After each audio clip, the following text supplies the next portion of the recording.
Right, so the disaster from last time has been temporarily averted, at least. I say temporarily because we're playing Chelsea now, so that's only going to cause problems again. I mean, it's just what, just what we are. Brilliance to complete incompetence.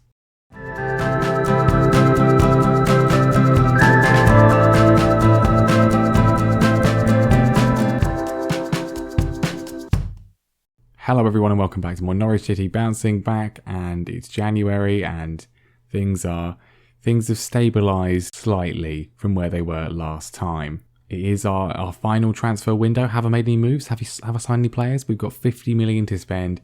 No, it's not really worth it. There's not really anyone particularly to bring in who would really make any sort of difference particularly, and yeah, we're just probably going to stick with what we've got. But anyway, after last time's pretty much disaster of an episode, throwing away a 2-1 lead with seconds to go against Brighton and then being completely outplayed by Aston Villa, we have, as I say, sort of stabilised the ship a little bit, 3 wins in a row, and that all came after a 4-3 defeat to Wolves, which we were 3-1 up. We were 3-1 up. I did actually use a new formation for this. I went to a new formation, went with 3 at the back, just to sort of see how it would go. From an attacking perspective, quite good, but defensive perspective, not quite so much. You can see the XG there. We should have won, really, but we were 3-1 up, as I said, and it went a bit wrong. We went behind early on, then goals from the entire front three, Dunn, Hitchman and Henning, gave us a 3-1 lead. It was 3-2 at half time. We were looking good to hold out for the win, though, or at least a draw, but then Jamie Hurd decided to do this.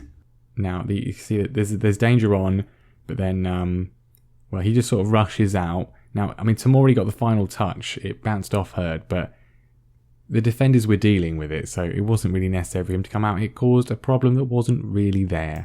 But since then, safe to say things have turned around. A 2-1 win against Preston in the FA Cup third round, and then 2 back-to-back 2-0 wins in the league. We beat Brentford, 2 goals from Simon Henning, and then we beat Sheffield United, Henning on the score sheet once again, as well as James Maddison. When we can actually score goals, things generally are fine. So here's the league table. Ambitions of the league title, they are long gone. Champions League, I'd say, is still a possibility. We are 7 points behind Liverpool, though, so unlikely.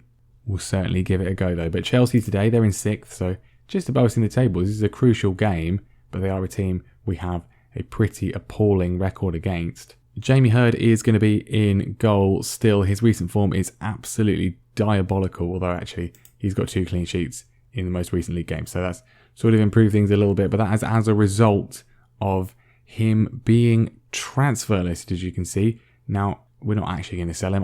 No one's going to want to buy him anyway, but this is basically, that was basically what I had to threaten him to do to improve his performances. It was either that or back down. So we've gone with transfer list, and it seems to have actually helped his performances. Hopefully he can keep that up today. Lewis, Tomori, Mepham and Aarons are the rest of the defence. Ben Godfrey is going to be in the defensive midfield role. He's done okay there. Having a sort of more centre-back minded player seems to have helped a little bit. Wilson and Maddison's the rest of the midfield. Hitchman, Dunn and Henning, they're doing all right, are going to be the front 3. Anything we can get today would be obviously really good. Chelsea, Frank Lampard's still in charge. Lots of ageing players though. Todibo, Bastoni, De Jong. They're getting up there. I mean, they're still really good, but it's been 10 years now. First highlight goes our way. Maddison with the corner. Mepham's there, and it's nearly doesn't quite work though. Not the most action so far, but I mean, I like that. If it ends 0-0, I'll take that point right now, given our patchy form. But Dunn takes it well. Colin Dunn scores, but apparently he's offside. It's not going to count. I mean, the check-in, obviously it's disallowed because, of course it is. Michael Oliver's still refereeing after all these years. I mean, it was a lovely move. I mean, that's tight, isn't it? That is tight. He probably is off. He wasn't off when he took the shot, but he was off in the build-up. So, unfortunate. Very even game at the break, and that's okay. I'm happy with the performance. Now, often we are prone to good first half, and then a second half collapse. Let's not do that again today. Jamal Lewis intercepts well, still going. Bit of a crash into Hitchman, I think it is, but he keeps it in play. Can he find a cross in? It goes short to Hitchman, who flicks it in. Henning's there, and what have we just seen? Are we not going to get a replay of that? Sorry, I need a replay of that. Henning hits the post, it bounces over the goal line, but apparently not enough. So no goal somehow. Absolutely ridiculous. We're looking to build from the back though, although how How is this going to be a Chelsea goal? Hopefully not. Wilson to Dunn. We've played pretty well so far. 2 good opportunities. No goals to show for it though. Dunn. James Maddison lays it off. Good triangle passes. We like to see this Hitchman holding a ball up well. Being patient. Maddison into Dunn. And it's not in. This feels like the Man United game. I mean, at least we're actually having good efforts on goal. They're not pathetically unpowered and tame, but they're still not going in the goal, which we kind of need them to. Aaron's is not a foul, apparently, from De Jong. Haaland's turned Mepham. Erling Haaland. And, well, that had goal written all over it, but the best striker in the world at this point has not scored. Will they regret that chance? Probably not. Probably more will regret our chances. Havertz has... I mean, that's gone in. That's not fair, is it? This looked like it had gone over. I was like, oh, well, Havertz has had to go there and he's missed. Nope. I mean, what Jamie heard there, he's got eccentricity of 1, flair of 1. He's just there to keep the ball out of the net. How do you do that? He was on the goal line anyway. Once again, we find ourselves losing a game that we don't deserve to lose. Don't you just love it? Don't you just love it? Can we get an equaliser? A draw at least is deserved in this one, at the very, very least. We've had the ball literally bounce off the goal line. Apparently it didn't go in, but Havertz can score a complete fluke. Maddison with the strike, which shouldn't have even bothered. Alright, I've switched to 3 at the back and we've gone attacking. It's just been a highlight killer instead of anything. It's going to be 2-0. Please don't be just like the Man United game. Maddison with the tackle. We looked to break. Vernon just... Well, we could have counter-attacked there, but Peter Vernon just walks straight into a Chelsea player like a complete moron. And we're going to lose. We're going to lose at home to Chelsea because of a complete fluke goal that my £70 million goalkeeper is apparently unable to stop. And I'm going to say unlucky because I don't want their morale to be too bad. However, you're getting this chucked at you because once again, you've screwed everything up. I specifically signed him to be that stable, competent, shot-stopping presence, and he's screwing everything up. He's made it even worse than Dean Henderson. Don't think there's been many games that have summed up the save as much as that one. Heading a shot off the crossbar over the goal line, but apparently not enough, and then they just score a complete fluke. I think the luck we've had in this save has been good at times, but not good at others. So, yeah, I mean, we're getting to the end, and we want to end on a high, but the game just doesn't want us to. Chance for an improved result though now, and it's against Everton away, so maybe not. Our record at Goodison Park isn't great. It used to be really good. We beat them loads in the early part of the save, but then it sort of kind of trailed away. The team, I'm going to probably keep the same, including Hurd, I guess. I mean, the other goalkeepers aren't really much better. Well, according to my assistant manager in the team talk, Everton are in bad form themselves. 4 defeats in the last 5, so let's see if we can get an improved performance from ourselves and keep that poor record for them going. Probably not though. Look, Liverpool are losing to Leeds. That's amazing. They've already equalised. They're having a much better season than last year. We got punished when they were good and we didn't capitalise when they were bad. It's an early chance for Macias, which is very close there. Hurd gets away with it. Seen nothing from us yet, but maybe now we'll just give the ball away. George Wilson with a poor pass, and it's actually an Everton highlight. Why can you just start with the interception? Don't start with us in possession. It just gives me false expectation and false hope, you know. Cox in, the efforts wide from Maldini.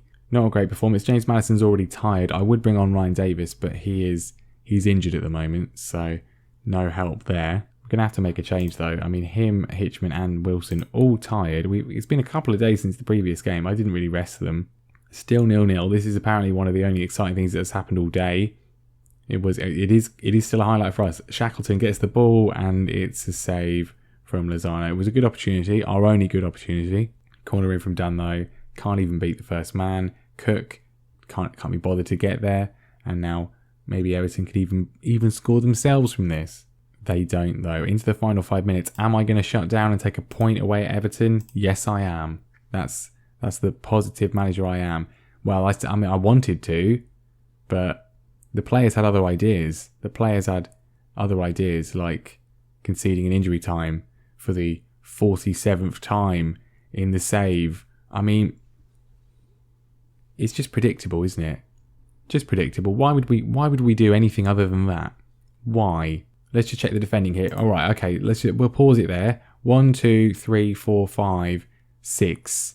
6 players on the edge of the box doing, I don't know what they think they're doing. 3 players in front of the ball. And, I mean, right, we'll assess it here as well. Right, so, I mean, we've got lots of people doing absolutely nothing. 2 of them kind of vaguely walk towards the ball. I mean, Hurd should stop that, obviously. Not a good set, not a good attempt there. And the time's now gone. So, I mean, we can go very attacking, but wait, there's not even time to do that because you've literally conceded the 93rd minute. I mean, what am I supposed to do or say? This is getting thrown. I should have made them come into training. I mean, I'm going to criticise every single player. I don't even care what their average rating is. I don't care how it affects the morale. It's absolutely unforgivable. It's absolutely unforgivable that they just do this again and again. It's not anything tactical. Not anything tactical. They're just really, really terrible players. So many terrible players. All I can say is I'm glad I planned for this to be the last season because we're probably going to get sacked. And even if we didn't, I don't want to play this save anymore. It's just, we had our chance. We got as far as we could go. And now it's just not really possible because even the big money signings we've made to improve the team have probably made the team worse, certainly from a goalkeeping perspective. If we keep going, maybe we'll have another chance of winning the league at some point in about 7 years. But I'm not doing that. Another absolutely disgraceful result. A good performance. A game we arguably should have got something from. At least a draw, maybe even a win. But like the Chelsea game before it, one moment of complete idiocy from the team has cost us. And it's just so unbelievably annoying. So with that, we're going to accelerate through the end of the season because I think that's probably for the best. We're going to be back next time for the Europa League. We've won that in the save. We've won that. We'll be back for the both legs, second knockout round. Don't know who we're going to play. How's the first round going? It's not even happened yet. Not even had the first leg, but those are the teams. Real Madrid are in the competition, so we'll probably get them because that seems unbelievably fair. That's the luck we're going to get. I mean, that is just inevitable, isn't it? We're getting the Europa League, and having been knocked out of the Champions League at the first knockout round stage twice by Real Madrid, we are going to have to play them in the Europa League. Almost certain. Calling it now. We'll end on the table. There we go. I mean, I thought the title dream. That's at least it's died early this season. At least it's died early this season. The hope has already gone. But there we go. That's the end. Thanks for watching. Leave a like. Subscribe. New save coming soon. New save coming soon.